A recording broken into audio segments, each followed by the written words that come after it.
Assalamualaikum warahmatullahi wabarakatuh. Alhamdulillahi rabbil alamin. Wabihi nasta'in wa ala umurid dunya waddin. Wassalatu wassalamu ala ashrafil anbiya wal mursalin Sayyidina wa maulana Muhammadin wa ala alihi wa sahbihi ajma'in amma ba'd. Qala Allah ta'ala fil Qur'anil Karim, A'udzu billahi minasy syaithanir rajim. Bismillahirrahmanirrahim. Ya ayyuhan nasu kulu mimma fil ardi halalan tayyiban wala tattabi'u khutuwatis syaitan innahu lakum aduwwum mubin. Shadaqallahul azim. Dewan juri yang kami hormati, pemirsa yang kami muliakan, dan tak lupa panitia yang semangatnya luar biasa.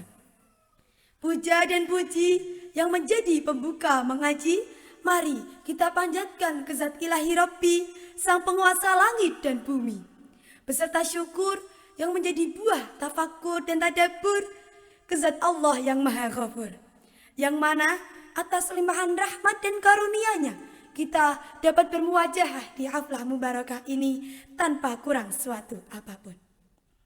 Salawat beserta salam semoga senantiasa tercurah limpahkan kepada junjungan alam, yakni Habibana wa Nabiyana wa Rasulana Muhammad sallallahu alaihi wasallam. Dewan juri yang kami hormati, pemirsa yang kami muliakan. Perkenalkan, saya Salwa Lutfi Kaila Fahra dari Pondok Pesantren Ashabul Kahfi Semarang hendak menyampaikan dakwah dengan judul Pentingnya Gaya Hidup Halal untuk Kualitas Hidup yang Lebih Baik. Pemirsa yang dirahmati Allah, gaya hidup halal atau trennya disebut dengan halal lifestyle adalah cara individu untuk menjalani kehidupan sehari-hari yang sesuai dengan prinsip halal. Mulai dari tingkah laku, aktivitas, kebiasaan, hingga minat dan ketertarikan yang sesuai dengan agama Islam. Gaya hidup halal tentunya akan memberikan dampak yang positif untuk diri kita.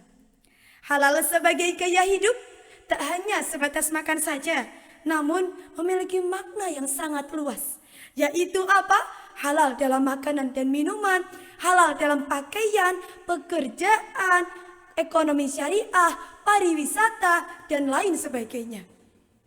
Pemirsa yang dirahmati Allah, mengapa sih harus halal?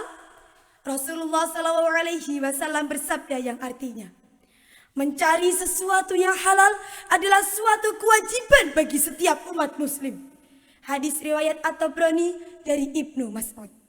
Selain itu, manfaat gaya hidup halal adalah wujud keimanan kepada Pencipta, agar doa tersampaikan kepadanya, mencegah timbulnya penyakit yang rentan, dan tentu tak mengikuti langkah setan. Pemirsa yang dirahmati Allah, gimana sih cara penerapan gaya hidup halal? Di sini kita mempunyai 2 poin penting. Yang pertama, menjalani kehidupan sehari-hari dengan prinsip halal atas dasar Al-Quran dan hadis, yang tentunya dalam berbagai bidang kehidupan. Ada 3 bidang, yaitu yang pertama dalam bidang makanan, minuman, ataupun produk. Rasulullah SAW bersabda, tidak akan masuk surga seorang yang dagingnya tumbuh dari makanan yang haram. Niscaya neraka lebih pantas baginya. Hadis riwayat Ahmad.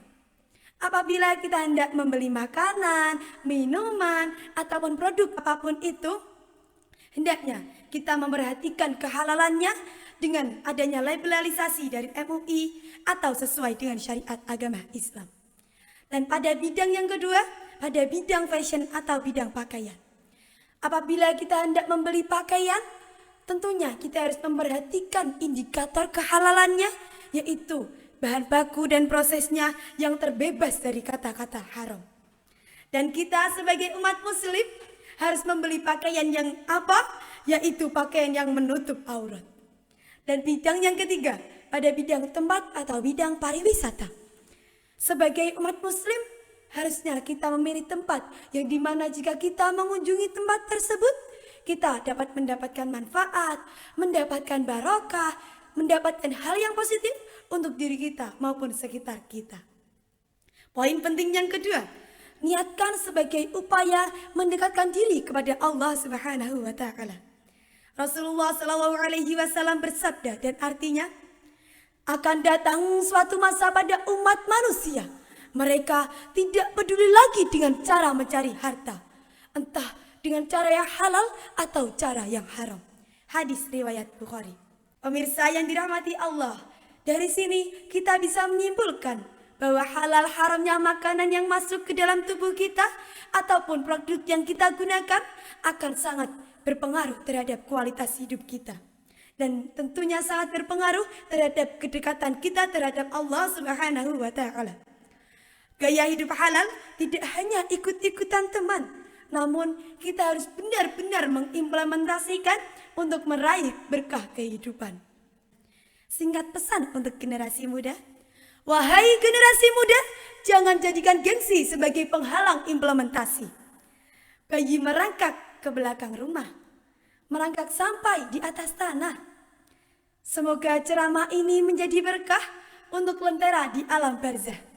Sekian yang dapat saya sampaikan.